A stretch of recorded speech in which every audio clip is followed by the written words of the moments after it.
Mga celebrities na pumunta at nakiramay sa wake ni Pilita Corrales. Jericho Rosales.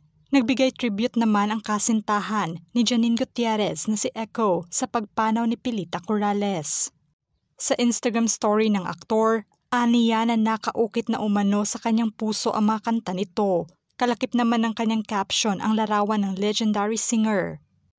Matatanda ang nakaraang taon nang hinaranapan niya ito sa kanyang kaarawan kung saan ito na pala ang huling memories nila together.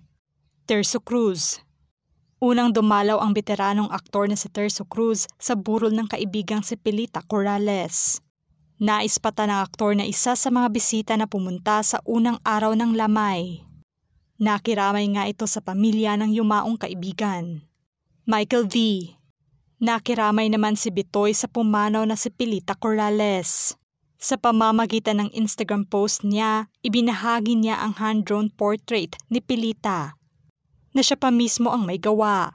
Maikli ngunit madamdamin naman ang caption ng kanyang post, kung saan binanggit niya ang pangalang Pilita. Jody Santa Maria. Nakiramay naman ang aktres sa yumaong mga awit.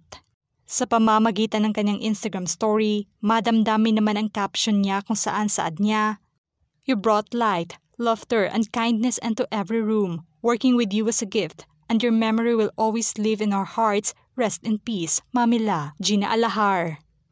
Bumisita naman sa unang araw ng lamay ni Pilita Corrales ang aktres at direktor na si Gina Alahar. Hindi na niya pinatagal pa ang pagdalaw dahil maging siya ay nalungkot din sa pagkamatay ng kanyang kaibigan. Emosyonal din siya sa kanyang pagbisita at lubusang nakikiramay sa naiwang pamilya. Martin Rivera.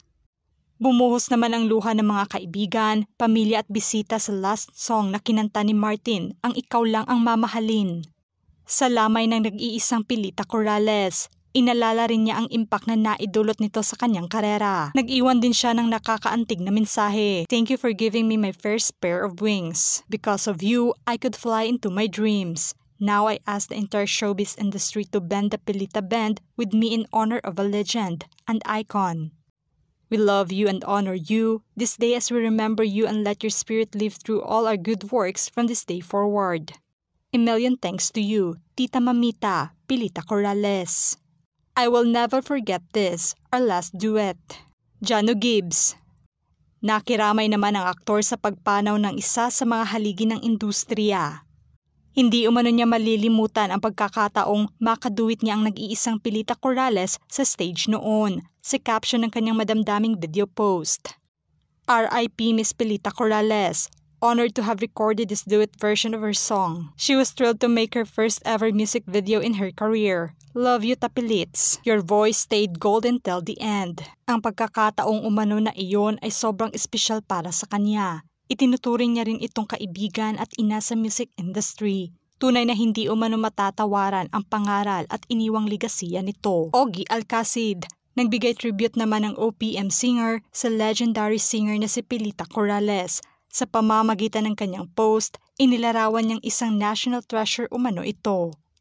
"We lost a national treasure. We send our prayers and our deepest sympathies to the families and loved ones of Mama. Thank you so much for your kindness, your generosity, and your heavenly voice." Saja Padilla. Madamdamin at mahaba naman ang tribute message ng singer para na sa namayapang si Pilita Corrales. Inalala pa niya ang pagiging masayahin at pangangaral nito sa kanya palagi. Hinding-hindi niya umano ito malilimutan at baon-baon niya. "You were always so candid, so funny, so full of life. I will miss your stories deeply. I will forever treasure the advice you have shared with me, and with great sadness, I say goodbye. To my idol, my inspiration, thank you for your greatness. Thank you for your songs, which will forever live in my heart. Maraming salamat. I love you, Tita. My deepest condolences to your family, with love and endless admiration." Regine Velasquez. Nagbigay tribute at nakiramay naman si Asia Songbird sa pagpanaw ni Pilita. Naging heartbroken naman siya nang malaman ang malungkot na balita. Pops Fernandez. Malungkot namang ibinahagi ng singer sa kanyang Instagram story ang larawan ng yumaong si Pilita Corrales. Nalungkot din siya nang malaman ang masakit na balita dahil nalagasan na naman ng batikang mga awit ang industriya. Jaya. Hindi naman nagpahuli si Jaya sa pagbigay tribute at pakikiramay sa pamilya ng nag-iisang Pilita Corrales. Emosyonal nga ito dahil isa ang Asia's Queen of Songs sa nagpilit sa kanya na pasukin ang industriya. Sa post niya, "Mamita, my life's trajectory changed when you brought me back to Manila. You were the only one who filled that hope in my heart that I lost for so many years. You believed in me when everyone else doubted. You helped me at my lowest. You gave without asking for anything in return. Your love, generosity, and sincerity is incomparable. Maraming salamat po, Mamita, sa lahat. Now rest with our loving Father in heaven. Salamat. I love you." Christopher De Leon, bumisita naman sa burol ni Pilita ang veteranong aktor. Nakiramay din ito sa naiwang pamilya at lubos na nalungkot sa pagpanaw ng isa sa mga itinuturing nilang ina sa industriya. Nakipagkwentuhan naman ito sa pamilya at mga apo ng namayapang mga awit at labis na ikinalungkot ang paglisa nito. Ian Veneracion. Dumalaw naman sa lamay ang aktor at nagbigay pugay sa yumaong legendary singer. Ikinalungkot niya rin ang nakakabiglang pagpanaw nito. Spotted naman ang aktor na may picture together kasama si Monching. Jessa Zaragoza ang daughter Jada. Nakiramay naman ang mag-ina sa pamilya ng yumaong si Pilita Corrales. Bumisita nga sila mismo sa lamay nito at malungkot sa pagpanaw ng batikang singer. Joseph Estrada. Bumisita rin ang dating aktor turned politician sa ikalawang araw ng lamay kasama niya ang mga anak na sina Senator Jinggoy Estrada at JV Ejercito.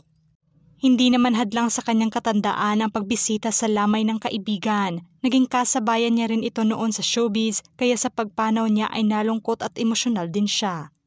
Rufa Gutierrez at Nadia Montenegro. Spotted rin sa lamay ng nag-iisang Pilita Corrales ang aktres na sina Rufa at Nadia. Nakiramay nga sila sa pamilya kung saan may picture pa sila together kasama si Monching, ang isa sa mga anak ng yumaong mga awit. Malungkot nga ang dalawang aktres dahil isa rin ang yumaong mga awit sa itinuturing nilang ina sa industriya. Naging malapit na rin ang loob nila sa kanilang mamita. Kaya sa pagpanaw nito ay emosyonal silang pareho. Tunay na isa umano ito sa haligi ng musika ng bansa. Kaya sa pagpanaw ng Asia's Queen of Songs, maging sila ikinagulat ito. Nag-iwan daw talaga ito ng ligasiya hindi lamang sa industriya kundi pati na sa kanilang buhay at mga taong ginawa siyang inspirasyon. Sa pagbisita nila sa lamay, lubos na nakikidalamhati sila sa mga naiwang pamilya ng nag-iisang legendary singer. Mula dito sa amin sa Showbiz Philippines, kami po ay nakikiramay sa pamilya ng nag-iisang Pilita Corrales.